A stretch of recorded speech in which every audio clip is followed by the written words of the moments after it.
Welcome to Deep Dive. Welcome. We're thrilled to have you here.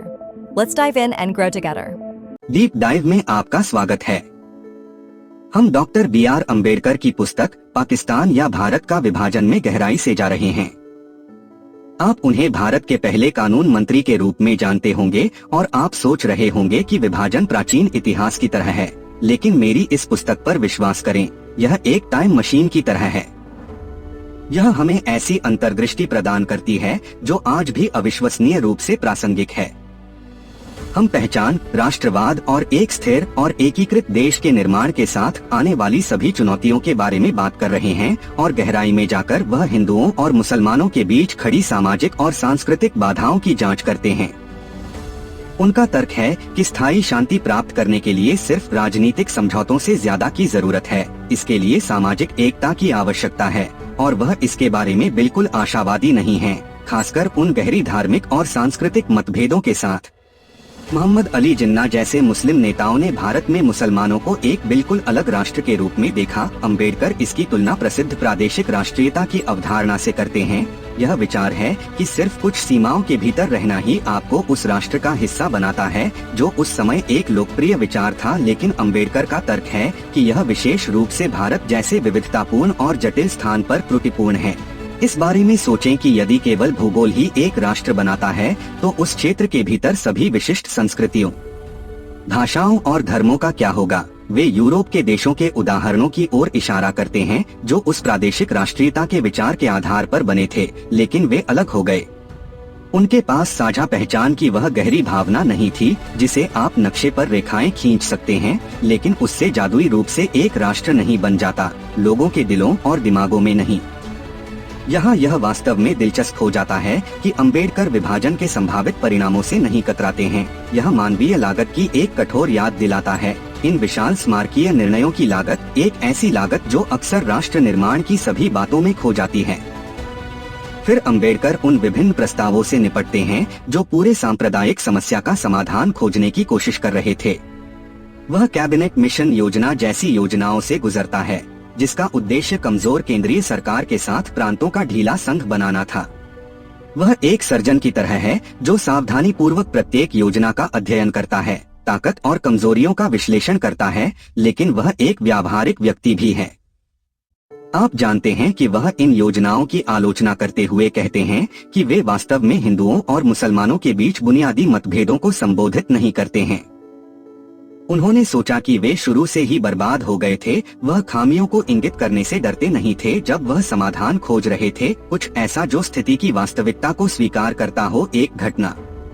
वह वास्तव में किस्मत में गोता लगाते हैं। अब 1916 का अधिनियम एक ऐतिहासिक समझौता है जो उस समय भारतीय राष्ट्रीय कांग्रेस और मुस्लिम लीग के बीच हुआ था और इसे हिंदू मुस्लिम एकता की दिशा में एक बड़ा कदम बताया गया।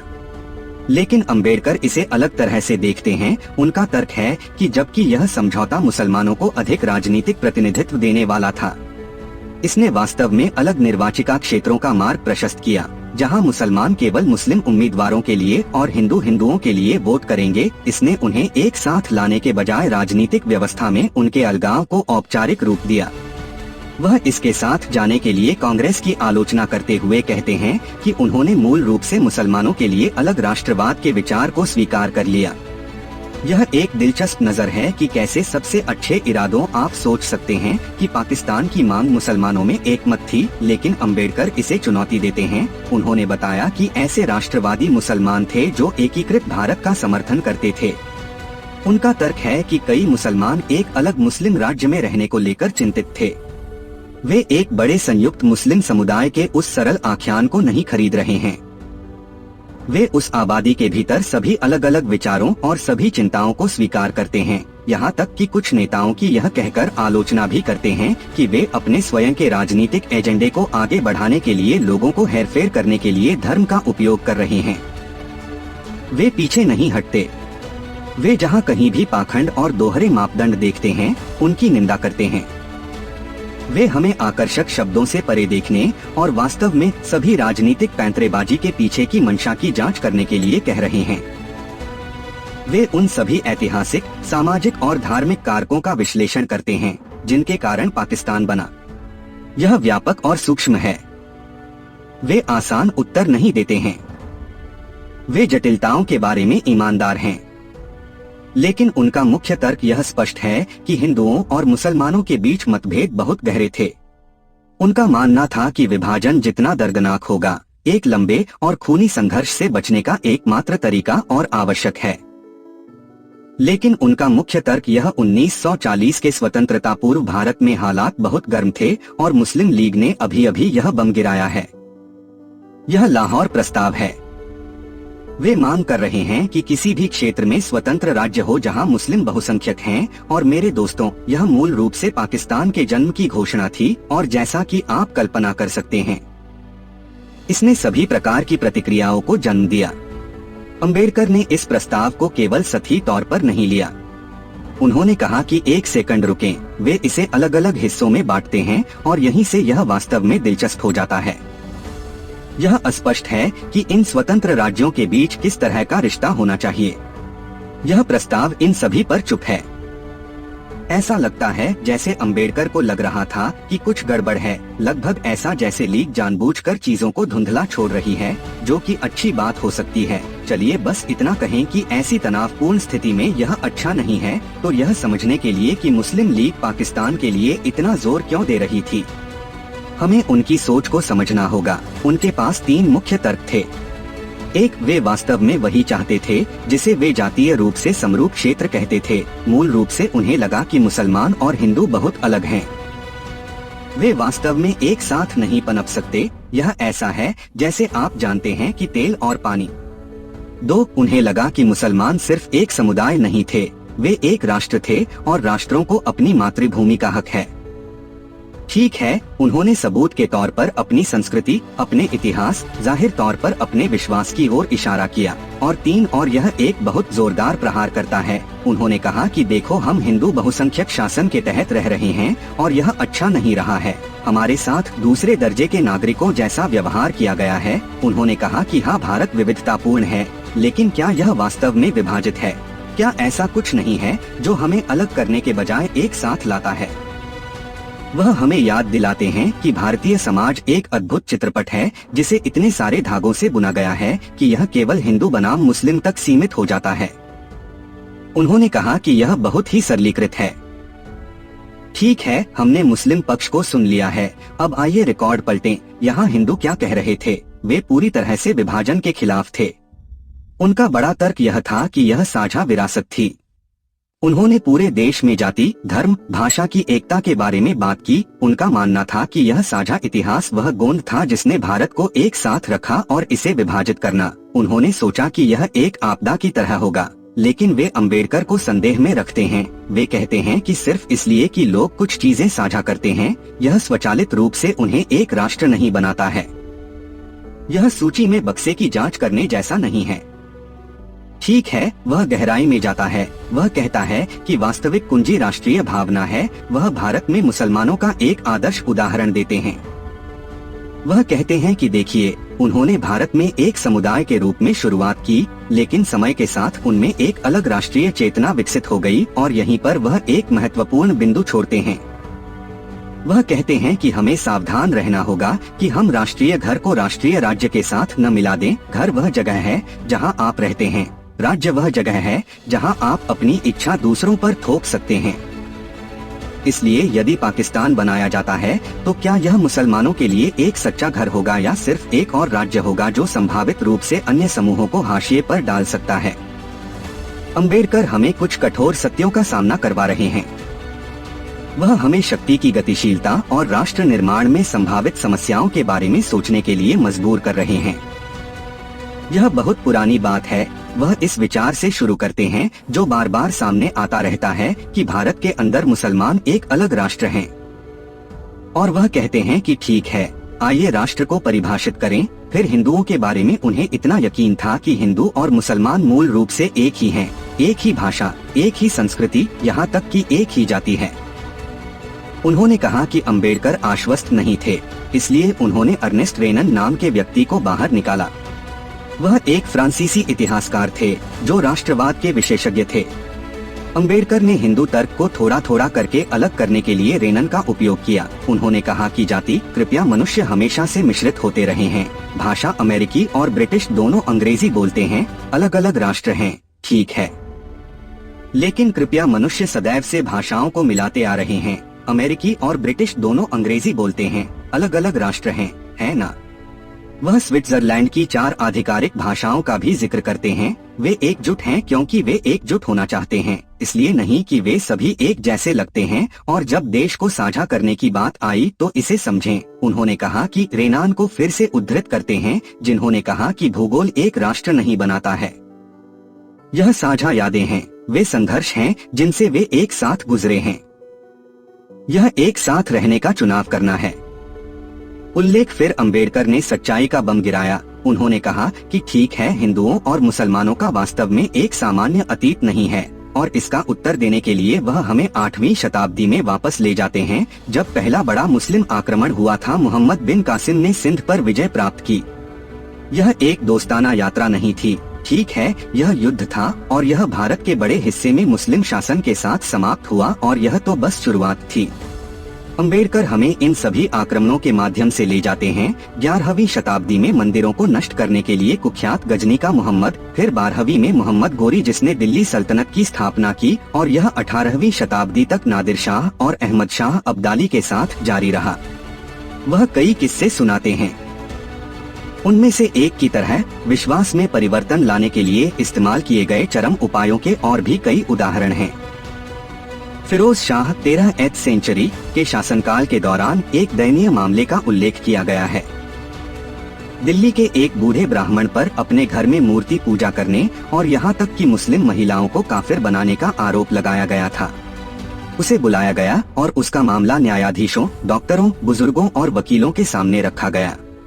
उनका जवाब था कि कानून के प्रावधान स्पष्ट थे, ब्राह्मण को या तो मुसलमान बनना होगा या जला दिया जाना चाहिए, लेकिन उन्होंने इसे स्वीकार करने से इनकार कर दिया। परिणाम स्वरूप उन्हें सुल्तान के आदेश से जला दिया गया। और टिप्पणीकार ने कहा, सुल्तान के कानून और सदाचार के प्रति सख्त पालन को देखें, कैसे वह इसके आदेशों से थोड़ा भी विचलित नहीं हुआ। क्रूर बातें उन्होंने इसे बिल्कुल भी मीठा नहीं किया। वे विनाश, जबरन धर्मांतरण, नरसंहारों के बारे में बात करते हैं, यहाँ तक कि उन मुस्लिम इतिहासकारों को भी उद्धृत करते हैं जिन्होंने बलपूर्वक इस्लाम फैलाने का दावा किया था। अंबेडकर बिल्कुल अलग तस्वीर पेश कर रहे हैं। आप जानते हैं कि वह चाहते हैं कि हम इसे समझें, हिंदुओं के ये घाव इतिहास को समझें। वह कह रहे हैं कि यह प्राचीन इतिहास नहीं है दोस्तों, यह वह बोझ है जिसे वे मेज पर लाते हैं, लेकिन वह यहीं नहीं रुकते। वह बताते हैं कि कैसे ये मुस्लिम शासक सत्ता में बने रहे और ईमानदारी से यह अच्छा नहीं है। वह जजिया कर के बारे में बात करते हैं। यह कर केवल गैर मुस्लिमों को देना पड़ता था। मूल रूप से आपको मुस्लिम न होने के लिए अतिरिक्त भुगतान करना पड़ता है। वह कहते हैं कि भारत में हिंदू और मुस्लिमों को देखिए, उनके रिश्ते में संघर्ष है, एक हावी है और दूसरा अविश्वास का भाव रखता है। आप इसे अभी दूर नहीं कर सकते। 1920 के दशक में आगे बढ़ते हुए हमें इस उबलते हुए तनाव के बीच में ले जाते हैं। वह चाहते हैं कि हम इस इतिहास की वास्तविक कीमत देखें कि यह सड़कों पर कैसे सामने आया। वह उन सभी दंगों का दस्तावेजीकरण करते हैं जिन्होंने 1920 से 1930 के बीच भारत को हिलाकर रख दिया। केरल में मोपला विद्रोह, धार्मिक कट्टरता के कारण हिंदुओं का नरसंहार, गुलबर्गा, कोलकाता में दंगे, ये सभी छोटी छोटी बातों से शुरू हुए और फिर हिंसा में बदल गए। ये एक बार की घटनाएं नहीं थीं। अंबेडकर एक पैटर्न की ओर इशारा कर रहे हैं। यह हिंदू मुस्लिम संघर्ष भारत को तोड़ता जा रहा था और अब हम अंबेडकर को वैज्ञानिक के रूप में देखते हैं। वह केवल घटनाओं की सूची नहीं देते हैं, वह जानना चाहते हैं कि वे क्यों हो रहे थे। वह धार्मिक कट्टरता के बारे में बात करते हैं, हाँ, लेकिन स्थिति का उपयोग करते हुए अमीर और गरीब राजनेताओं के बीच की खाई, केवल सादा पुराना पूर्वाग्रह, यह सब और ऐतिहासिक बोझ। यह एक पाउडर केक की तरह है जो फटने के लिए तैयार है और यहाँ कुछ ऐसा है जिसने लोगों को चौंका दिया। अंबेडकर महात्मा गांधी स्वतंत्रता आंदोलन के नायक की आलोचना करते हैं। उन्होंने हिंदुओं को खुद को सुधारने और मुसलमानों से अपील करने पर गांधी के ध्यान को भर दिया। अच्छा स्वभाव बहुत भोला था। उन्होंने उन समयों की ओर इशारा किया जब गांधी ने हिंदुओं पर हिंसा के खिलाफ बात की थी, लेकिन जब मुसलमान आक्रामक थे तब चुप रहे। अंबेडकर ने कहा उन्होंने ब्रिटिश सरकार और बड़ी राष्ट्रवादी पार्टी भारतीय राष्ट्रीय कांग्रेस पर भी निशाना साधा। उन्होंने कहा कि वे अपने कामों में इतने व्यस्त हैं कि हिंसा को रोकने के लिए पर्याप्त कदम नहीं उठा रहे हैं। अंबेडकर सभी के पाखंड और निष्क्रियता की निंदा कर रहे हैं, तो फिर इस सब में अंग्रेज कहाँ फिट होते हैं? क्या वे सिर्फ निर्दोष दर्शक थे? अंबेडकर उनकी फूट डालो और राज करो की नीति को स्वीकार करते हैं। उन्होंने भारत में अपनी सत्ता बनाए रखने के लिए निश्चित रूप से उन धार्मिक और सांस्कृतिक मतभेदों का फायदा उठाया, लेकिन वे यह भी कहते हैं कि विभाजन के लिए अकेले अंग्रेज जिम्मेदार नहीं थे। उनका मानना था कि विभाजन के बीज भारतीय समाज में पहले से ही मौजूद थे। अंग्रेजों ने बस मौजूदा तनावों का फायदा उठाया। उन्होंने अपनी शक्ति का इस्तेमाल अपने फायदे के लिए चीजों को बदतर बनाने के लिए किया, इसलिए वे अंग्रेजों को नहीं छोड़ रहे हैं, लेकिन वे भारतीय नेताओं पर भी जिम्मेदारी डाल रहे हैं। वे सांप्रदायिक विभाजन को दूर करने में विफल रहे। अंबेडकर जब हिंदुओं और मुसलमानों दोनों की आलोचना करने की बात आती है तो वे पीछे नहीं हटते हैं और उनकी कुछ टिप्पणियां वास्तव में इन समुदायों के खुद को देखने के तरीके को चुनौती देती हैं।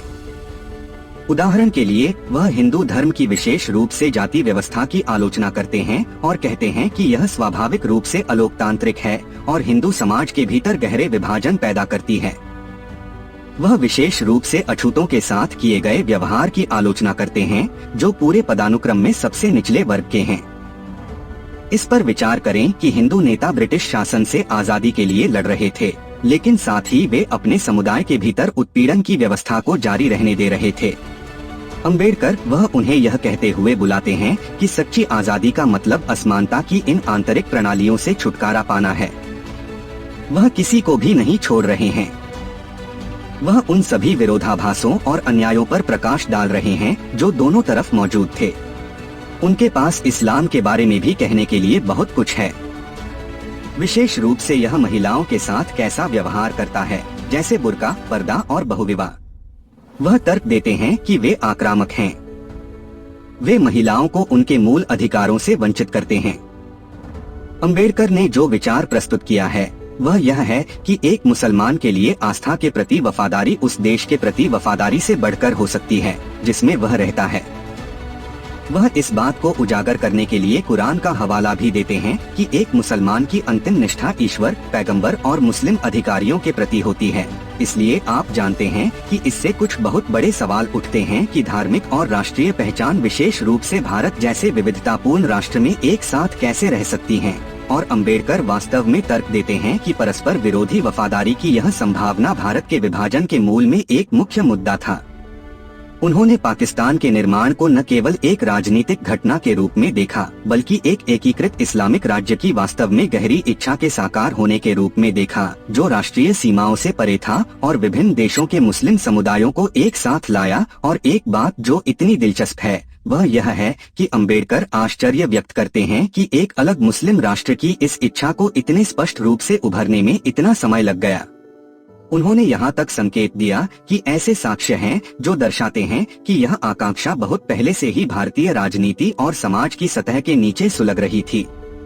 इस बिंदु पर कि एक मुसलमान की प्राथमिक निष्ठा कहाँ हो सकती है, अंबेडकर मौलाना मोहम्मद अली का उदाहरण देते हैं, जो भारत के स्वतंत्रता आंदोलन में एक प्रमुख व्यक्ति थे। लेकिन भारत की स्वतंत्रता की लड़ाई में उनके योगदान के बावजूद मोहम्मद अली ने यरूशलेम में दफन होने का विकल्प चुना और अंबेडकर ने इसे एक ऐसे निर्णय के रूप में देखा जो उनकी अंतिम निष्ठा के बारे में बहुत कुछ कहता है।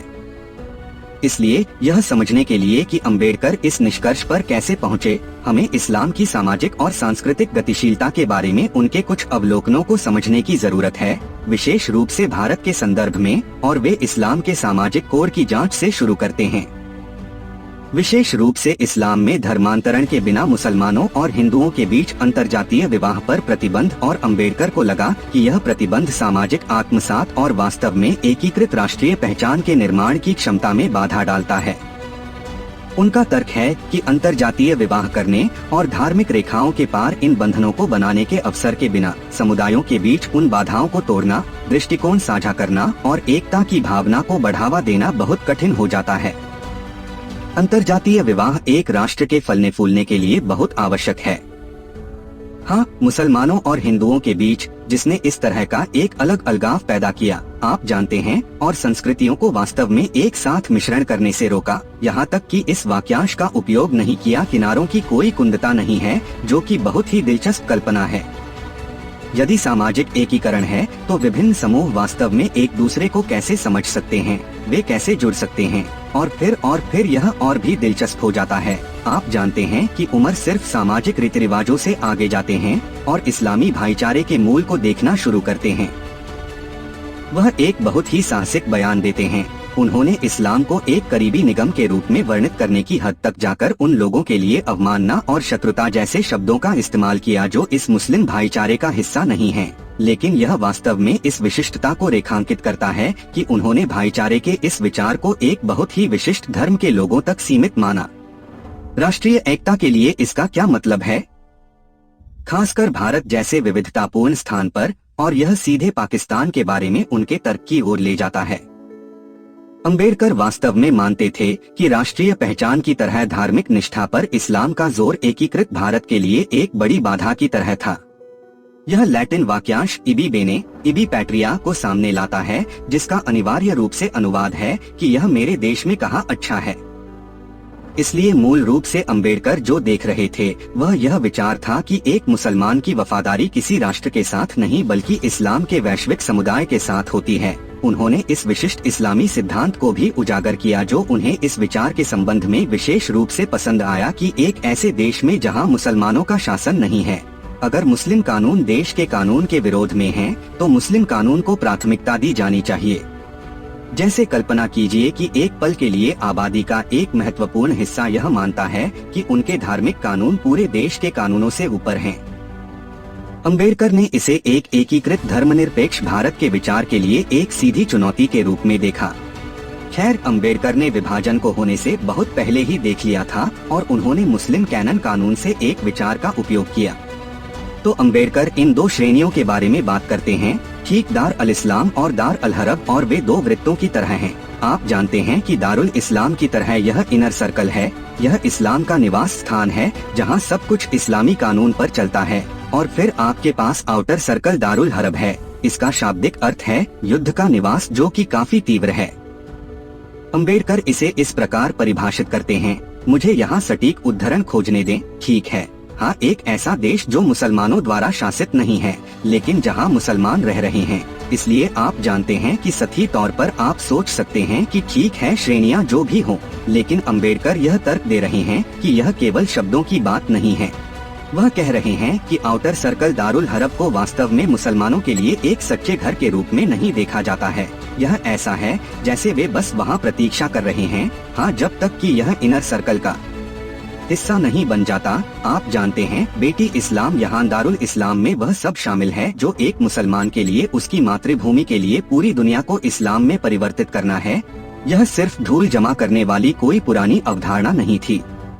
यह इस बात से गहराई से जुड़ा हुआ था कि विभिन्न समूह भारत को अपनी मातृभूमि कैसे मानते हैं, और अंबेडकर इसका उपयोग यह समझाने में करते हैं कि ये धार्मिक सिद्धांत, आप जानते हैं, वे हैं जो दुनिया को हम और वे में विभाजित करते हैं।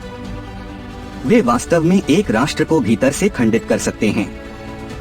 इसमें इतना शक्तिशाली क्या है, और मुझे लगता है कि यही कारण है कि यह आपके साथ प्रतिध्वनित होता है कि अंबेडकर ने इन विचारों को विभाजन की वास्तविक संभावना से जोड़ा। उन्होंने देखा कि कैसे डेरेल इस्लाम और डेरेल हार्प की यह पूरी अवधारणा एक विविध राष्ट्र में शांतिपूर्ण सहअस्तित्व को लगभग असंभव बना सकती है। यह वास्तव में आपको सोचने पर मजबूर करता है कि आप एक राष्ट्रीय पहचान कैसे बना सकते हैं, एक साझा जुड़ाव की भावना, जब लोगों के पास ये बहुत गहरी मान्यताएं होती हैं जो उन्हें अलग अलग दिशाओं में खींच रही होती हैं। मेरे दोस्त, यह वास्तव में विचार करने वाली बात है। बदसूरत सच्चाई, यह एकता की उस अच्छी तस्वीर को चुनौती देती है जिस पर कुछ लोग विश्वास करना चाहते थे। वह धार्मिक विश्वासों को चुनौती देने से नहीं डरते, भले ही इससे उनकी लोकप्रियता कम हो जाए। वह राजनीतिक रूप से सही होने की तुलना में सत्य और न्याय के बारे में अधिक परवाह करते थे। वह इन समुदायों के मूल्यों और प्रथाओं के बारे में कुछ कठिन सवालों का सामना कर रहे हैं, ऐसे सवाल जो आज भी प्रासंगिक हैं। अब कुछ लोग कह सकते हैं कि ये आलोचनाएं अनुचित या पक्षपातपूर्ण हैं, लेकिन अंबेडकर का कहना है कि ये सामाजिक और सांस्कृतिक अंतर हैं। उन्होंने हिंदुओं और मुसलमानों के बीच संबंधों के टूटने में बहुत बड़ी भूमिका निभाई। यह केवल कुछ सैद्धांतिक बहस नहीं थी। इन मुद्दों के वास्तविक परिणाम थे जो लोगों के परस्पर व्यवहार को प्रभावित करते थे। वे एक दूसरे को कैसे देखते थे और अंततः वे अपने राष्ट्र के भविष्य की कल्पना कैसे करते हैं। अंबेडकर ने सोचा था कि अगर पाकिस्तान बना तो वास्तव में क्या होगा। ठीक है, हम नक्शे पर पाकिस्तान नाम से एक रेखा खींचते हैं। आर्थिक रूप से दोनों पक्ष किन संसाधनों से जीवित रह सकते हैं? उन्होंने तुलना की कि पाकिस्तान के पास क्या होगा जबकि शेष भारत के पास क्या होगा। ईमानदारी से कहें तो उन्हें उम्मीद नहीं थी। उन्हें लगा कि पाकिस्तान पीछे रह जाएगा। कम उद्योग, कम विकास, उनकी पूरी अर्थव्यवस्था कमजोर। उन्होंने चेतावनी भी दी कि इससे हालात और खराब हो सकते हैं। अस्थिरता, नाराजगी और शायद और भी ज्यादा लड़ाई। अंबेडकर ने फिर रक्षा पाकिस्तान के लिए प्रस्तावित सीमाओं को देखा। उन्होंने कहा कि यह एक पीछे बैठने जैसा है, कोई प्राकृतिक अवरोध नहीं, बहुत ज्यादा रणनीतिक गहराई नहीं और अफगानिस्तान के साथ लंबी सीमा जो कठोर जनजातीय समूहों से भरी हुई है, मुसीबत का कारण है। उन्होंने सोचा कि पाकिस्तान हर समय किनारे पर रहेगा, अंदर और बाहर से खुद का बचाव करने के लिए संघर्ष करेगा। और फिर उन्होंने कुछ ऐसा कहा जो आज भी मुझे सिहरन पैदा करता है। उन्होंने उस समय की भारतीय सेना को देखा। बहुत से मुस्लिम सैनिक कुछ क्षेत्रों से थे, जैसे पंजाब और उत्तर पश्चिमी सीमा। अगर पाकिस्तान दुश्मन बन गया तो उनकी वफादारी कहाँ होगी? क्या आप सेना में ही गृहयुद्ध कर सकते हैं? भारत की रक्षा करना। अंबेडकर ने इस भयावह संभावना को सामने रखा कि भारत मुश्किल से स्वतंत्र होगा और फिर अचानक लड़ाई शुरू हो जाएगी उन्हीं लोगों के बीच जिनके पास बंदूकें हैं। यही कारण है कि उन्होंने इन सभी अन्य विचारों पर विचार करने में इतना समय बिताया। मुसलमानों के लिए अलग चुनाव, संविधान में अल्पसंख्यकों के लिए विशेष सुरक्षा, यहाँ तक कि भारत के भीतर मुस्लिम क्षेत्रों को अधिक स्वतंत्रता देने की बात। उन्होंने इन सब पर विचार किया, लेकिन इनमें से कोई भी उन्हें वास्तव में आश्वस्त नहीं कर सका। बहुत अव्यावहारिक, बहुत आदर्शवादी या सिर्फ खतरनाक। पुस्तक का सबसे विचारोत्तेजक हिस्सा वह है जब अंबेडकर आत्मनिर्णय के बारे में बात करते हैं।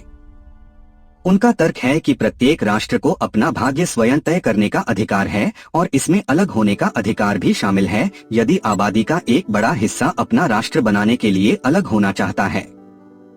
उन्हें ऐसा करने की अनुमति दी जानी चाहिए, भले ही इसका मतलब मौजूदा देश को तोड़ना हो। अब यह आज भी एक क्रांतिकारी विचार है। यह हमें यह सोचने पर मजबूर करता है कि राष्ट्र होने का क्या मतलब है। एक राज्य और उसके लोगों के बीच संपूर्ण संबंध। अंबेडकर की पुस्तक पाकिस्तान या भारत का विभाजन यह एक चुनौतीपूर्ण पुस्तक है। यह विचलित करने वाली हो सकती है। यह हमें हमारे अतीत के बारे में कुछ असहज सच्चाइयों का सामना कराता है। यह राष्ट्रवाद की पहचान के बारे में हमारी धारणाओं पर सवाल उठाता है कि समुदाय होने का क्या मतलब है, लेकिन यह मूल्यवान अंतर्दृष्टि से भरी एक किताब भी है। यह इस बात पर प्रकाश डालती है कि मानव समाज वास्तव में कितने जटिल हैं और एक न्यायपूर्ण और समान दुनिया के निर्माण के साथ आने वाली सभी चुनौतियां। अंबेडकर ने भारत की कल्पना की थी जहां सभी के साथ समान व्यवहार किया जाता था, चाहे वह किसी भी धर्म या लिंग का हो। यह एक ऐसा दृष्टिकोण है जो हमें चुनौती देने के लिए प्रेरित करता रहता है। यह हमें याद दिलाता है कि वास्तविक स्वतंत्रता राजनीतिक स्वतंत्रता से परे है।